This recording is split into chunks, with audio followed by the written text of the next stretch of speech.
tu exposición y aprovecho de darle la bienvenida a Rocío, quien nos va a seguir hablando un poquito de las metodologías ágiles, pero también comparando con la metodología tradicional. Bienvenida, Rocío. Muchísimas gracias por la bienvenida, Pedro, a toda la audiencia también que nos sigue a través de el Zoom y a través de Facebook Live desde diferentes lugares del mundo. Recordemos que este es un evento global, ¿no? Donde participamos varias personas y, bueno, es una importante oportunidad de aprendizaje. Buenísimo. Como en todo el evento, vamos a pedirte, querida Rocío, que pongas tu presentación. Nos aseguramos de que todo esté perfecto, está lista. Por favor, arranquemos, todos atentos a tu exposición. Perfecto, ¿me confirman si la pueden ver? Sí, se ve perfectamente. Excelente. Bueno, nuevamente, bienvenidos, buenas noches. Hoy yo les voy a charlar sobre Waterfall versus Scrum y si es que se pueden mezclar o no, ¿no? Varios de los expositores hemos comenzado presentándonos, ¿no? Y muchos utilizamos un currículum como que académico. Sin embargo, el día de hoy yo quería presentarme, más allá de cuáles son mis estudios y cuál es mi experiencia, la persona que soy yo, ¿no? Estos son los seres más importantes de mi vida, mis papás, ¿no? Mis hermanas, mi perrita y alrededor está mi esposo, que es mi compañero de vida, con la persona con la que me gusta vivir, explorar el mundo y bueno, ir acumulando experiencias juntos. Ya entrando a la parte más tradicional de la presentación a la que todos estamos acostumbrados, bueno, yo soy profesional boliviana, administradora de empresas, con experiencia en proyectos de diferente índole, docente en algunas universidades bolivianas, jefe de proyectos en la Bolsa Boliviana de Valores y fundadora y actual directora ejecutiva de la comunidad PMI La Paz. Entonces, vamos ya de lleno al tema.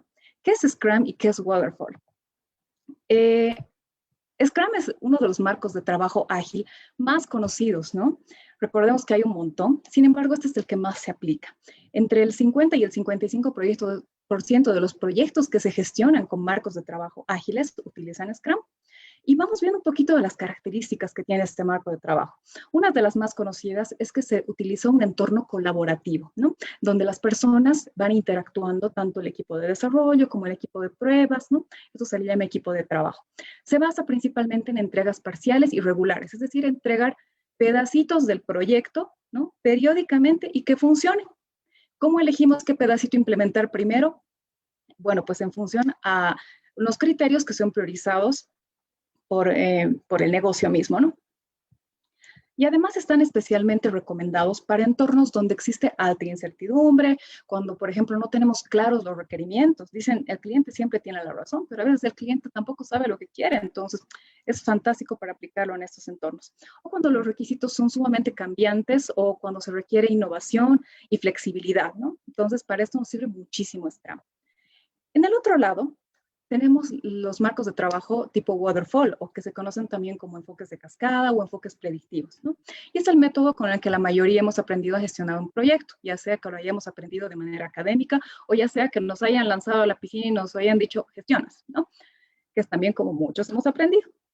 Y este marco de trabajo, esta forma de trabajar los proyectos, consiste básicamente en desarrollar un proyecto de manera secuencial, es decir, paso a paso. ¿Qué significa esto? Que no comenzamos la siguiente etapa hasta no haber concluido buena parte de la anterior, ¿no? Y este tipo de metodologías o de esquemas de trabajo se utiliza muchísimo cuando la incertidumbre del proyecto es baja, ¿no? Cuando los requisitos están bien definidos desde un inicio, o cuando para entregar el proyecto se requiere tener toda la funcionalidad completa y no podemos entregar pedacitos, ¿no? Por ejemplo, una exploración de petróleo, no podemos entregar pedacitos porque los pedacitos no nos sirven, ¿no? Necesitamos tener toda la exploración de petróleo, ¿no? O las grandes construcciones, ¿no? Podemos entregar el puente en pedazos. Entonces, esta es otra de las características que tiene este esquema de trabajo Waterfall, ¿no? Y además, se utiliza bastante cuando los equipos no pueden tener dedicación exclusiva al proyecto, cosa que sí sucede en los marcos de trabajo ágiles, donde el equipo está mucho más cohesionado y trabaja así de forma estrecha todo el tiempo. Haciendo una comparación breve de algunas de las principales variables entre los enfoques de trabajo ágil y el enfoque Waterfall, hablamos, por ejemplo, de la disponibilidad del cliente. En los marcos de trabajo ágiles, el cliente debería estar disponible todo el proyecto, desde que inicia hasta que termine, con interacciones periódicas con el equipo del proyecto. Sin embargo, en Waterfall no es tan necesario. El cliente tiene que estar disponible en momentos claves, por ejemplo, al inicio, para definir los requisitos, establecer algunas cosas, y en hitos de control claves. Bueno, y por supuesto en la entrega, ¿no? Para challar el proyecto.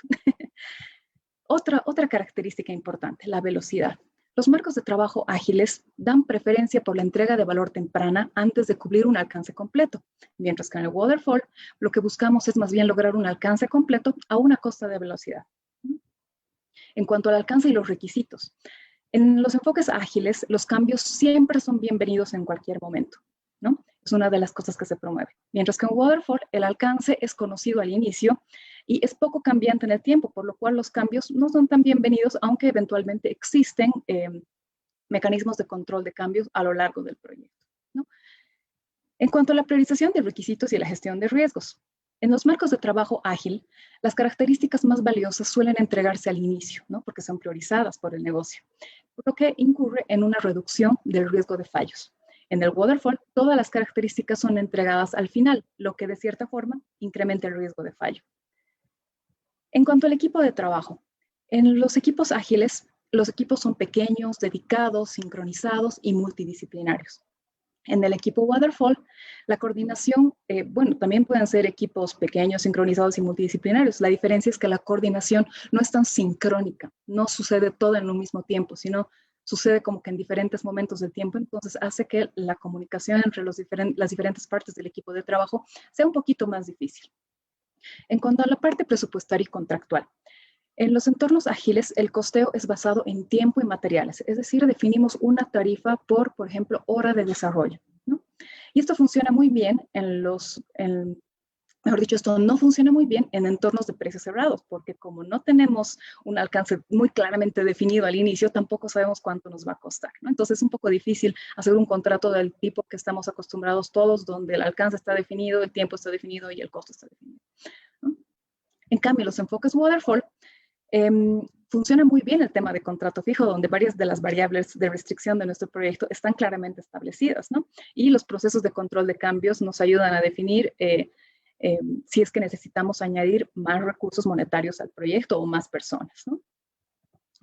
Entonces, parece que los enfoques ágiles son sumamente buenos. Entonces, si son tan buenos, ¿por qué no se aplican en todos los proyectos? Y acá algunas consideraciones. Una de las principales es que no a todos nos queda el mismo traje, ¿no? Por eso es que nosotros tenemos que adaptar a las características de nuestra organización, al entorno, a las herramientas que tenemos, a la cultura que tenemos y otras variables.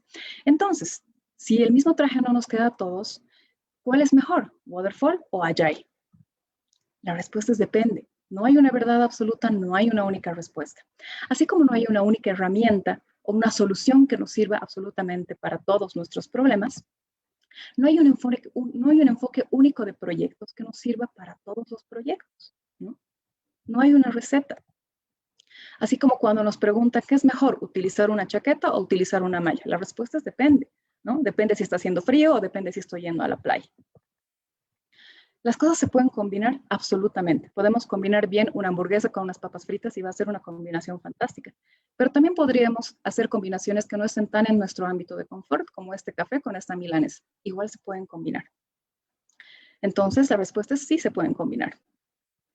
Entonces, una vez que estamos hablando de la combinación, entramos a ver la incertidumbre y la complejidad. Y acá me permito tomar el modelo de complejidad de Stacy, que nos habla de dos ejes, dos variables. Nos habla de la incertidumbre en nuestros requerimientos y nos habla también del grado técnico de incertidumbre, es decir, cómo vamos a resolver las cosas, ¿no? Cuando, por ejemplo, estamos hablando de baja incertidumbre en los requisitos, es decir, sabemos bien cómo se va a hacer y sabemos bien cómo vamos a llevar a cabo esos requisitos, estamos hablando de entornos sencillos, ¿no? Y en estos entornos sencillos, los enfoques lineales funcionan muy bien. Mientras que cuando vamos avanzando un poquito en la incertidumbre de los requerimientos y los tenemos un poco más claros, así como tenemos un poco más claro cómo vamos a enfocar estos requerimientos, estamos en un entorno un poco complicado. Si por el contrario estamos hablando de un poco más de incertidumbre en la definición de los requisitos y un poco más de incertidumbre en la definición del cómo vamos a enfocar estos requisitos, nos estamos enfrentando a entornos entre complicados y complejos, donde los enfoques adaptativos funcionan muy bien en este entorno, ¿no? Esta parte central del gráfico. Y si finalmente tenemos muchísima incertidumbre respecto a los requerimientos y muchísima incertidumbre respecto a cómo los vamos a llevar adelante, cómo los vamos a resolver, entonces estamos llegando a un momento de caos que es un entorno fundamentalmente riesgoso que podría poner en peligro la ejecución y los resultados de nuestro proyecto. Entonces, acá entramos a la selección del enfoque o el ciclo de vida con el cual vamos a gestionar nuestro proyecto. Habíamos visto los predictivos, ¿no? El waterfall. Habíamos visto los ágiles y sus características, pero les cuento, para quienes no sabían, existen enfoques intermedios, ¿no? Que combinan lo mejor de los dos mundos en los enfoques denominados híbridos o en los enfoques también denominados customizados o personalizados, ¿no? Que van teniendo algunos matices que toman elementos de lo predictivo y elementos de lo ágil. Entonces, ¿qué es lo que hacen estos enfoques híbridos? Para ello, identificamos esta matriz que nos habla de la frecuencia de entrega y el grado de cambio. En el lado más bajo tenemos cuando necesitamos entregables que no se entreguen con demasiada frecuencia, que la frecuencia de entrega sea baja y el grado de cambio en los requisitos o en las características sea baja. Entonces estamos hablando de un enfoque predictivo, ¿no? En cascada, el waterfall. Si estamos hablando, por el contrario, de un entorno donde la frecuencia de entrega sea baja y el grado de cambio sea un poquito más alto, estamos hablando de los enfoques iterativos. En otro extremo, si estamos hablando de la frecuencia de entrega alta, pero el grado de cambio de los requisitos no es mucho, podríamos estar hablando de un enfoque incremental. Y si por último estamos hablando de una frecuencia de entrega altísima y un grado de cambio altísimo también de los requisitos, nos estamos moviendo en un entorno definitivamente ágil, ¿no? Entonces, estos serían los 4 enfoques o los 4 ciclos de vida en los cuales podría moverse la gestión de nuestro proyecto. Acá les describo algunas de las características en función al enfoque, el predictivo, el iterativo, el incremental y el ágil. Vamos viendo uno por uno. En el enfoque predictivo, los requisitos, ya sabemos, son fijos o están muy bien definidos desde el inicio. Las actividades se realizan una vez para todo el proyecto, con algunos matices. La entrega es única, sucede al final. Nuestra meta, gestionar costos, no salirnos del presupuesto, aunque eventualmente puedan haber modificaciones y existan mecanismos de control de cambios, pero la meta es no salirnos mucho de este marco. En el iterativo y los demás enfoques que vienen hacia abajo, los requisitos son dinámicos, van cambiando, los cambios son bienvenidos. Las actividades se repiten hasta que el entregable esté correcto. Sucede una entrega única. Miren aquí una importante diferencia. En el predictivo, las cosas se realizan y se entrega una entregable al final, pero las cosas se realizan una sola vez, mientras que en el iterativo repetimos y repetimos y repetimos hasta que el entregable esté perfecto y lo entregamos una sola vez. La meta es que nuestro producto esté correcto, ¿no? Y corrigiendo hasta que el producto esté perfecto. Incremental. Los requisitos, como ya les había dicho, son dinámicos. Las actividades se realizan una vez para cada incremento dado. En cada pedacito vamos mejorando, ¿no? La entrega es frecuente y pequeña. Y la meta es generar velocidad, rápido, entrega, valor. Y por último, en los entornos ágiles, los requisitos también son dinámicos. Las actividades se repiten hasta que los elementos estén correctos. Las entregas son pequeñas y frecuentes, similar al incremental. Y la meta es generar valor para el cliente mediante entregas frecuentes y retroalimentación continua. Noten que la diferencia entre el incremental y el ágil se parecen bastante. Es principalmente el valor para el cliente, pero la retroalimentación. Esto es clave. Entonces, ¿cómo elegir cuál es mejor para mi proyecto? ¿No? Es una pregunta que muchas personas nos hemos hecho en algún momento porque queríamos implementar ágil, porque como que todo el mundo hablaba de eso y parecía de moda y parecía que todos, wow, todos queremos ser ágiles, ¿no? Entonces, ¿cómo elegirlo? Para ello, Scrum Alliance junto con PMI han planteado el denominado filtro de idoneidad, ¿no? que es una herramienta bastante simpática, que se completa en equipo al inicio del proyecto, no cuando el proyecto está a medias y el enfoque que hemos seleccionado se nos está incendiando y no está funcionando. Ese momento no, tenemos que definirlo desde un inicio. Un factor bien importante al momento de hacer este filtro de idoneidad es que se generen consensos en el equipo que va a resolver las preguntas con las cuales vamos a ir definiendo este filtro de idoneidad. Y lo tercero es que los resultados del filtro se van plasmando en una gráfica de radar como la que muestro en la pantalla. ¿Por qué hago énfasis en la parte de los consensos y el equipo? Porque esta herramienta, más allá de ser bonita, de ser visual, de darnos varias variables dentro de este modelo, tiene por objetivo que el equipo reflexione, que el equipo hable. Y es muy importante que se generen consensos. La herramienta no dice haga una calificación del 1 al 10 y ponga promedios o pondere más la opinión del que más grita. No dice eso. Dice que se busquen consensos. Y aún si la herramienta nos dará, por ejemplo, de que tenemos que seguir con un enfoque ágil, pero el equipo decidiera seguir un enfoque híbrido, está bien, ¿no? La herramienta lo que va a hacer es darnos una recomendación, no va a tomar una decisión por nosotros. Entonces es muy importante la generación de consensos. Otra razón importante por la cual es importante la generación de consensos es por el hecho de que cuando estamos hablando de grupos, necesitamos ver cómo va a ser la interacción a futuro, ¿no? Imagínense que si estamos comenzando a hacer el proyecto, es más, ni lo hemos comenzado a hacer, y estamos hablando del filtro de idoneidad, y no podemos llegar a un consenso, imagínense cómo va a ser el trabajo de las personas de ese proyecto, del sponsor de ese proyecto, del Scrum Master dentro de ese proyecto, dentro del equipo de trabajo. O sea, realmente les va a llegar a un momento en el que no se van a poder entender con la definición de requisitos, no van a poder priorizar, no van a poder dar retroalimentación sobre las entregas. Entonces, ahí la importancia del consenso y la comunicación. Por eso es tan importante que esta herramienta se haga al inicio. El filtro de idoneidad toma en cuenta 3 variables. La primera es la cultura ya sea dentro de la organización. Digamos, si estamos hablando de un proyecto cuyo cliente interno y cuyo proveedor están dentro de la organización, estamos hablando de esa cultura. Si estamos hablando, por el contrario, donde el cliente y el proveedor son 2 instituciones separadas, también estamos hablando de esa cultura.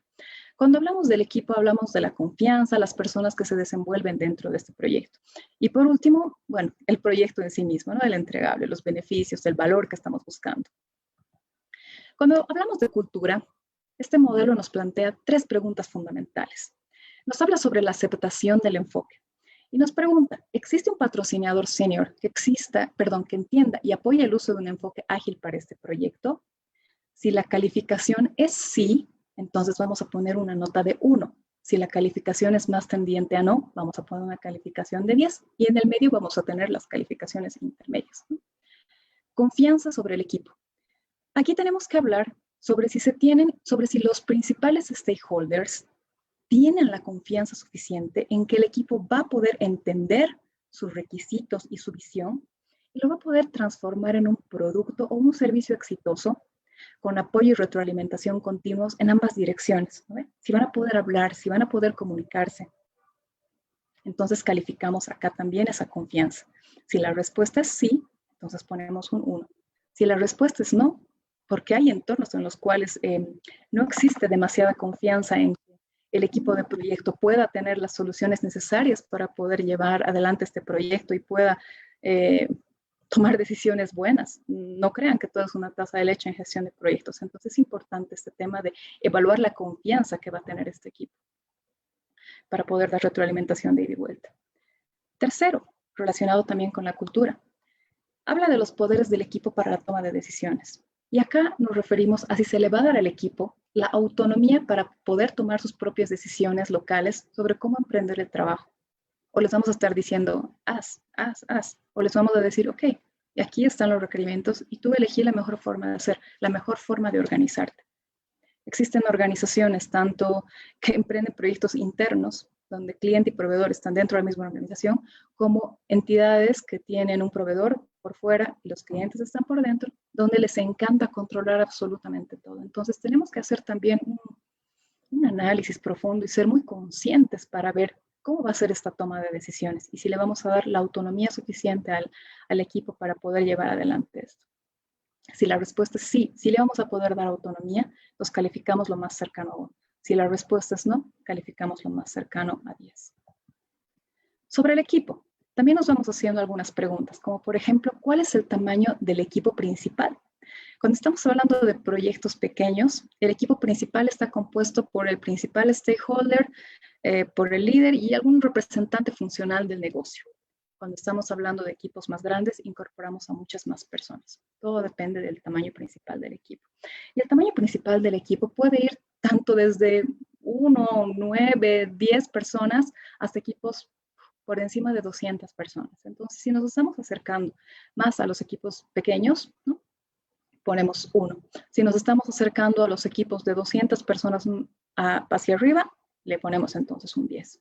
¿No? Porque en tanto más grande es el equipo, más compleja es la gestión del proyecto, porque tenemos que tomar en cuenta diferentes stakeholders.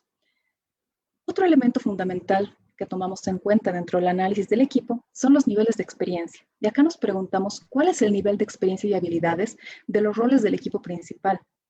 Acá es importante tener en cuenta de que dentro del equipo lo ideal sería tener personas expertas en todo. Personas expertas en el negocio, personas expertas en testing, personas expertas en desarrollo, pero eso no sucede en todos los escenarios. Entonces, deberíamos procurar que por lo menos por cada rol sí tengamos una persona experta. Y vamos a ir calificando entre si tenemos miembros menos experimentados o tenemos miembros más experimentados. Si nuestros miembros son muy experimentados, entonces vamos a poner una calificación cercana a 1. Si por el contrario, los miembros de nuestro equipo no son tan experimentados, entonces vamos a poner una calificación más cercana a 10. Acceso al cliente o al negocio. Acá nos preguntamos si es que nuestro equipo va a tener acceso diario a por lo menos un representante del negocio o un cliente con el fin de dar retroalimentación continua sobre los entregables que estamos generando, ¿no? Ya les he dicho, es súper importante esta retroalimentación, si no, no funciona. Entonces, si la respuesta es sí, si la respuesta es probablemente sí, entonces calificamos con un 1. Si por el contrario nos acercamos más al hecho de que no vamos a tener acceso a los clientes o a un representante del negocio para obtener retroalimentación continua, entonces ponemos una calificación de 10. El proyecto. Acá hablamos de las probabilidades de cambio. Y en las probabilidades de cambio nos preguntamos qué porcentaje de requisitos podrían cambiar o ser descubiertos mensualmente o periódicamente o lo que dure el sprint o lo que dure el ciclo.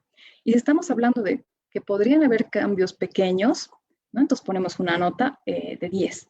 Si por el contrario sabemos que pueden haber cambios todo el tiempo, entonces ponemos un 1. ¿No? Estamos hablando de como que 50% de los requisitos pueden cambiar, entonces estamos hablando de una nota baja, cercano a 1.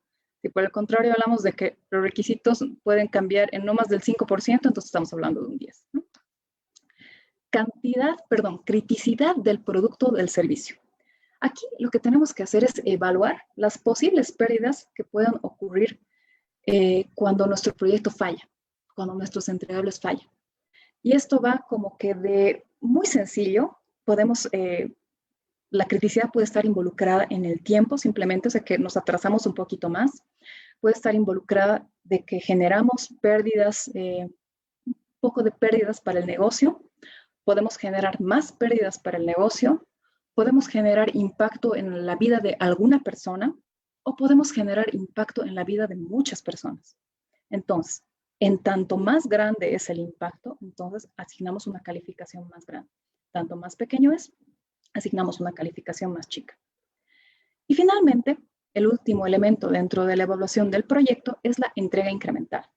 Y acá nos preguntamos si es que se puede construir y evaluar un producto o servicio en porciones. Como les mencionaba en algún momento en la presentación, hay proyectos que no se pueden entregar por partes. No podemos entregar medio puente.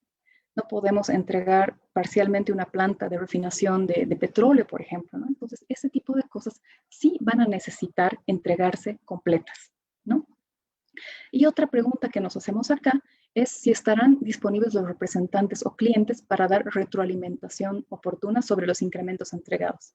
Imagínense de que la respuesta es sí, sí se puede dar entregas incrementales, el equipo de proyecto trabaja, entrega, valida, listo. Y no hay nadie que le responda si es que esto está bien, está mal, si da valor para el negocio, si le sirve o no le sirve.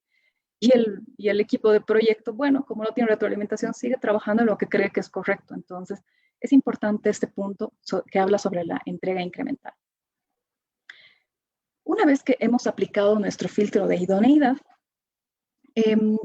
los grupos de valores que están más en el centro nos van a indicar un buen ajuste y nos van a decir, este proyecto es más idóneo para trabajarse con enfoques ágiles. Si por el contrario, los resultados alrededor del exterior indican puede indicar que el enfoque predictivo es mejor. Y si estamos hablando de que los resultados se están centrando en la parte media del modelo, podemos hablar de que un enfoque híbrido podría funcionar mejor para nuestro proyecto. Ojo que el modelo nos recomienda, no toma la decisión por nosotros, ¿no? El resultado de cuando aplicamos este filtro de idoneidad en algunos proyectos es, por ejemplo, el resultado que yo les muestro en la pantalla.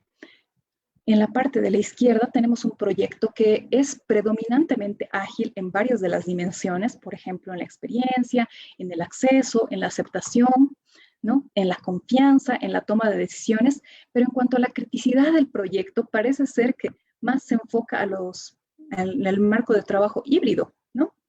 Y este otro proyecto también, ¿qué nos está hablando? Nos está hablando de que en cuanto a aceptación, se parece más a los proyectos predictivos. En cuanto a la confianza, está más en el marco de lo híbrido. En cuanto a la toma de decisiones, es ampliamente en la parte predictiva, ¿no? La entrega está en la parte predictiva lo propio, la criticidad lo mismo, ¿no?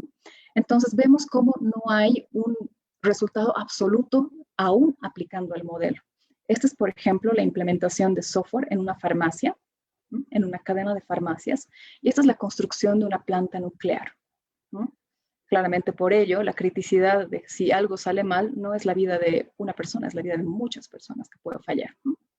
Y el equipo es gigante. Entonces, el mensaje de esto es, no hay una respuesta única. El modelo nos va a dar una sugerencia, no va a tomar la decisión por nosotros. Y aun si el modelo nos dijera, por ejemplo, como en este caso, que el mejor enfoque que podemos utilizar es uno ágil para gestionar este proyecto, el equipo puede tomar la decisión y gestionarlo con un enfoque híbrido. ¿Por qué? Porque el modelo se basa en consensos. El principal objetivo de este modelo no es orientar una decisión, sino que la gente hable, que la gente comunique, que la gente analice y evalúe cuál es el mejor enfoque para su proyecto, independientemente de lo que dé el modelo, ¿no? A veces como que somos muy cerrados, el modelo dice y somos muy cuadriculados y queremos ya, listo, lo que el modelo dice, y no le añadimos piensa adicional. Lo propio acá, ¿no? Entonces, esas son las características que nos da cuando aplicamos el modelo. Los filtros de idoneidad son herramientas útiles para enfocar posibles brechas para los enfoques ágiles. Y como les había dicho, no deben utilizarse como puertas definitivas para la inclusión o para la exclusión, sino como herramientas para debates entre los pares que participan dentro del proyecto. Como lecciones finales, no existe una única herramienta que sirva para todos los proyectos en absolutamente todas las circunstancias. El usar un enfoque predictivo, ágil o un enfoque híbrido depende de las características del proyecto, del equipo, de la cultura y de la organización. Por otra parte, los filtros de idoneidad son herramientas que nos van a ayudar, pero no van a tomar las decisiones por nosotros. Su objetivo, como ya lo habíamos mencionado, es generar debate y generar consensos, aun si nuestra decisión como equipo es tomar una decisión diferente a la que nos recomienda el modelo. Con esto quiero agradecerles. Me hubiera encantado hacer esto en vivo, con resultados, con la gente presencialmente y hacer un ejercicio aplicando algún proyecto que tengamos, pero bueno, las circunstancias de la pandemia han permitido que las cosas no funcionen así. Sin embargo, agradezco a Pedro Crespo, a todas las personas que nos están siguiendo en este evento, en el cual Bolivia es parte del Agile Festival, ¿no? Y bueno, quedo atenta a cualquier consulta que ustedes puedan hacer, me pueden escribir al correo, me pueden seguir en LinkedIn y bueno, muchísimas gracias por su atención.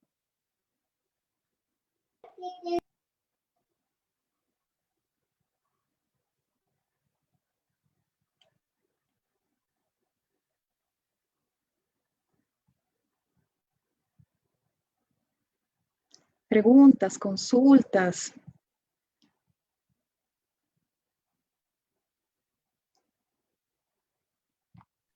Sí, yo tengo una consulta, Chio. Dale, Renzo, buenas noches, ¿cómo estás? Buenas noches, ¿todo bien? En tu experiencia, ¿cuál es la parte más complicada de aplicar a Agile? ¿Es un tema de cultura? ¿Es un tema con los mandos medios, con la alta gerencia, con la parte muy operativa? ¿Qué es lo que nos Bien, recomiendas? creía que la parte más difícil es la parte cultural, porque cuando hablas de agilidad de una empresa, la mayoría, al menos de los directivos o de los mandos gerenciales que no están involucrados dentro de, de los marcos de trabajo, Agile, ok, es hacer las cosas más rápido.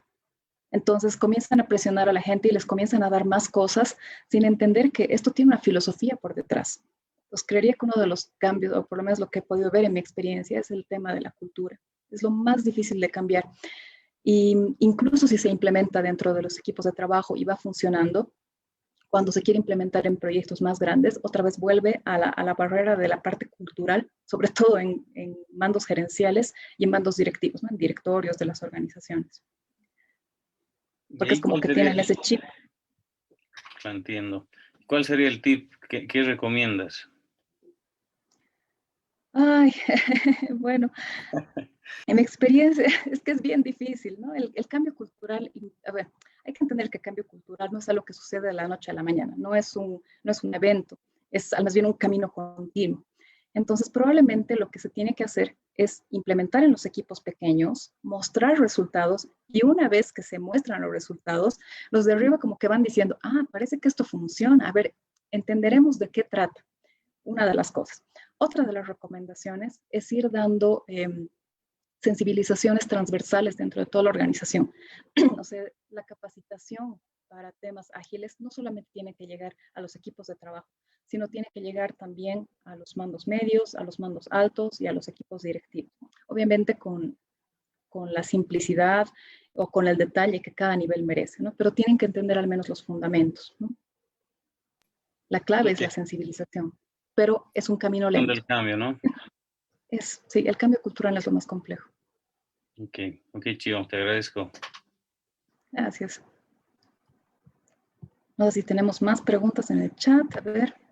Tenemos una pregunta que dice si hay algún aplicativo con el cual se pueda aplicar el gráfico de idoneidad.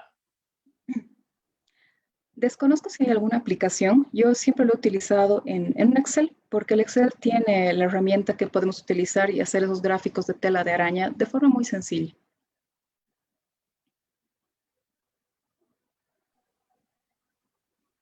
¿Ok?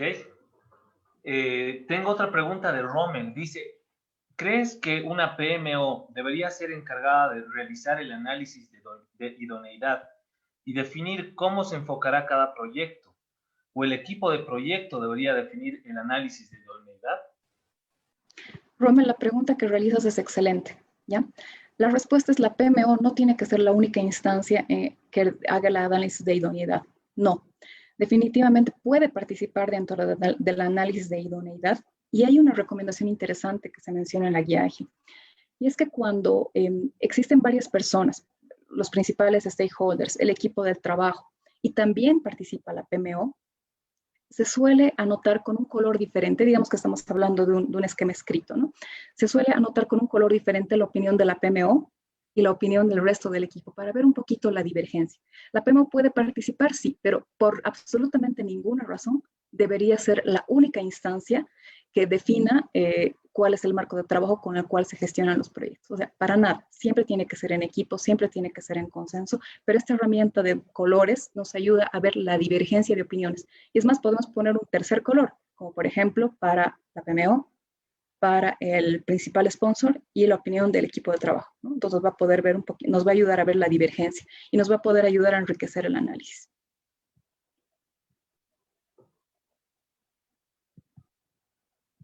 No sé si alguien quiere hacer alguna pregunta haciendo el uso de la palabra. Tengo aquí otra pregunta también de Rommel. Dice, ¿existe otra herramienta similar como el análisis de idoneidad para definir el enfoque del proyecto? No la conozco, si es que hubiera. En la que más me he enfocado es utilizar el análisis de idoneidad, ¿no? Perfecto. Tengo una pregunta más de Verónica Moreno. Dice, ¿cuál crees que es la mayor barrera en los proyectos del sector público para implementar un enfoque ágil? Gracias, Vero. Es una excelente pregunta y creería que la respuesta está muy orientada a la que nos hacía Renzo, ¿no?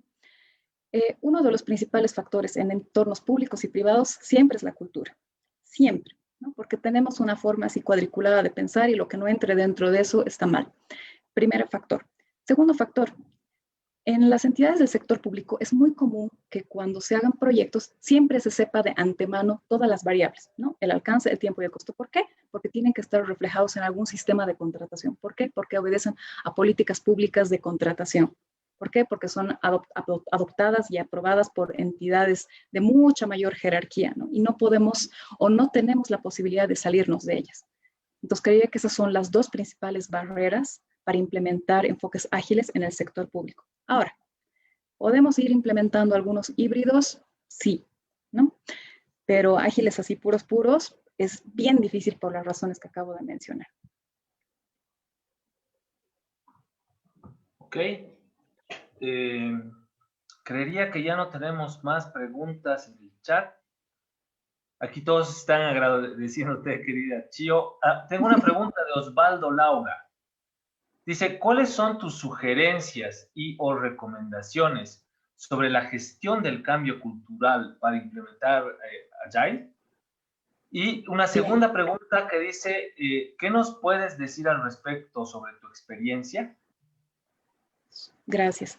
Gracias, Osvaldo, por tu pregunta. Bueno, como recomendación, respondiendo a ambas preguntas, la recomendación fundamental es siempre la comunicación, la socialización, tanto a los niveles más bajos como a los intermedios, como a los mandos gerenciales o directivos. O sea, la base de todo es la socialización. Y una vez que la escuchan, ya como que se la van creyendo un poco, entonces ayuda a implementar. La segunda recomendación, y no debería decirlo, pero sí es así como he visto que funciona en muchísimos lugares, es algo que deriva de la frase, nadie es profeta en su tierra. Tristemente, si yo trabajo en la empresa A y yo voy a contarles sobre Agile, es muy probable que no me crean, que piensan que Rocío no sabe, que piensan que Rocío está hablando alguna cosa que nada que ver. Pero si viene un consultor de fuera de la organización, y es más, mejor si es todavía internacional, y viene a decir exactamente lo mismo que Rocío iba a decir, al consultor sí le creen. Y eso nos pasa a cualquier nivel, ¿no? A nivel técnico, a nivel funcional, al nivel que ustedes quieran, a nivel estratégico, etcétera, ¿no? Entonces, como les digo, no debería darles esta recomendación, pero porque como que va en contra de nosotros mismos, ¿no? Porque como es que si nosotros no tuviéramos la suficiente credibilidad, pero tristemente así es como funciona en muchos lugares. Si nos los dice alguien de afuera, lo creen más que si los dice alguien de adentro, por más de que nosotros estemos diciendo exactamente lo mismo, ¿no? Entonces, creería que la segunda recomendación es fundamentalmente buscar soporte exterior, ¿no? Para probablemente elementos clave, para personas clave como son los directivos, como son los mandos gerenciales. Finalmente, los equipos de trabajo como que ya se van subiendo más fácilmente al estilo de gestionar proyectos ágiles. Súper, tengo una pregunta más acá de Víctor. Víctor nos dice, buenas noches, ¿cómo corregimos el no realizar el test de idoneidad a tiempo en un proyecto? Bueno, normalmente esto no se debería hacer. Deberíamos hacer nuestro test de idoneidad al inicio. El corregir definitivamente lo podemos hacer, no es lo óptimo, lo podemos hacer, pero nos va a generar retrasos, nos va a generar problemas, nos va a generar probablemente algunas modificaciones en el alcance, en el tiempo, en el costo, o sea, va a tener sus dificultades y eso es algo que estamos conscientes de que va a suceder, pero se puede hacer. No es lo óptimo, pero se puede hacer. Lo ideal es hacerlo al inicio, ¿no? Ahora, probablemente una de las cosas que podríamos hacer es, hasta donde hemos hecho el proyecto, separarlo y convertirlo en una fase, proyecto fase 1. Y para la fase 2 del proyecto, para la fase 3 del proyecto, decir, ok, a partir de ahora vamos a hacer punto y coma, y de aquí en adelante, basados en este enfoque en este filtro de idoneidad, vamos a seleccionar este enfoque de trabajo. Entonces, esa podría ser una de las alternativas, ¿no? Cortar el proyecto y volverlo en fases, grandes fases. Buenísimo. No sé si alguien más quiere hacer alguna pregunta. ¿Puedo hablar? Creo que ya ¿Aló? estamos. No sé, ¿Aló? sí, por favor, Jorge. Sí, Jorge, hola. Bueno, Adelante. felicitaciones. Yo soy Jorge Godoy, de acá de Santiago de Chile. Soy médico intensivista, internista, y estamos participando acá en el Servicio de Salud Suroriente, que es un servicio que tiene 4 complejos hospitalarios, y me toca participar como referente clínico se está haciendo el diseño y construcción de 2 hospitales acá en la comuna de Puente Alto, 2 hospitales, ¿ya? El Hospital Sotero del Río y el Hospital Provincia Cordillera. Yo estoy participando en el Hospital Provincia Cordillera. La pregunta es la siguiente. Respecto a la parte técnica, ¿no es cierto? Ya está definido lo que es el diseño y la construcción. Entonces, eso sería un enfoque predictivo, ¿no es cierto? Que es lo que es el diseño y la construcción del hospital, en este caso estoy hablando del Hospital Provincia Cordillera. Pero estamos en el tema ahora participando en todo lo que es que no corresponde a lo que es unidad técnica y tiene que ver con el modelo de gestión, las prestaciones que se van a hacer, los procesos clínicos. Entonces se están trabajando en grupos de acuerdo a la experiencia, porque el Hospital Provincia Cordillera ya tiene la primera etapa, que es un CRS, que es un centro de atención secundaria, donde hay consultas médicas, hay cirugía mayor ambulatoria.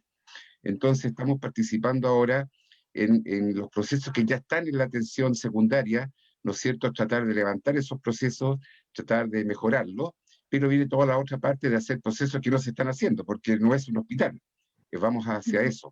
Entonces, en la parte de lo que se está pidiendo acá con la dirección y todo es actualizar el modelo de gestión que está hecho hace 4 o 5 años atrás. ¿Qué prestaciones nuevas podemos ver? Entonces, podríamos considerar y poder actuar acá con un enfoque ágil, ¿no es cierto?, en toda esta etapa que me estoy excluyendo ya lo que es lo técnico, ¿ya? Y considerar que todo este trabajo que estamos haciendo de levantar los procesos o de incorporar procesos nuevos que no hay todavía porque no somos hospitales aún, de trabajarlo como entregables, revisemos tal el proceso clínico, etcétera, y si ya cumplimos esto, y poder tener participación. No podemos cambiar ponle tú el plan arquitectónico, eso ya está dicho, la maqueta ya está hecha, ¿me entiendes? Por ejemplo, yo soy intensivista, ya la unidad de paciente crítico está en el 3er piso, nadie la va a cambiar ahora. Hay un programa médico arquitectónico que está definido, los cubículos, etcétera, etcétera. Pero yo creo que en la parte de proceso, yo creo que ahí podríamos trabajar en equipo y podría considerarse, ¿no es cierto?, como hacer entregables o sprints. Ya no sé si me entiendes la pregunta. Podríamos trabajar todo este trabajo que vamos a hacer ahora, ¿no es cierto?, como trabajarlo con un enfoque ágil. Ágil. Jorge, absolutamente. Coincido con el análisis que acabas de hacer. Y efectivamente, una de las características dentro del filtro de idoneidad nos habla acerca de la entrega incremental del proyecto y nos pregunta, ¿se pueden entregar pedacitos funcionales? Y la respuesta es sí, porque podemos entregar pedazos de los manuales y nos siguen funcionando, nos siguen sirviendo. No necesitamos terminar todo el conjunto de manuales para poder entregar. Se puede ir haciendo por áreas, priorizando aquellos que son más críticos. Por ejemplo, no sé, me imagino, las áreas de terapia intensiva, las áreas de atención continua, ¿no? Y luego vamos hablando un poquito más acerca de las especialidades y los vamos a priorizando para unos próximos sprints. O sea que el análisis que acabas de hacer y el planteamiento que acabas de mencionar es absolutamente factible. Bien, muchas gracias y felicitaciones por segunda o enésima vez. Gracias. Gracias, Jorge. Muchísimas gracias, Jorge. Yo también te tengo que felicitar, no sé cuántas veces más vamos a felicitarte, Rocío. Muchísimas gracias por la exposición. Muchísimas gracias por mostrarnos. El tema de la idoneidad es espectacular. Creo que ya varios nos hemos anotado para tratar de implementar y hacer estos giros. Buenísimo.